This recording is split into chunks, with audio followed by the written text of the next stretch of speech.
মেলাতে প্রথমবারের মতো আসতে পেরেছি।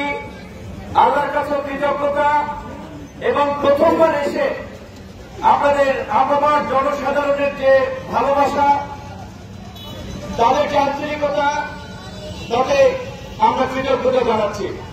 আপনারা জানেন যে আমাদের চট্টগ্রামের যুবনেতা, আপনাদের এলাকারই সন্তান সাহেব, তার একটি পারিবারিক অনুষ্ঠানে যোগ দেওয়ার উদ্দেশ্যে মূলত পেকুয়াতে আসা।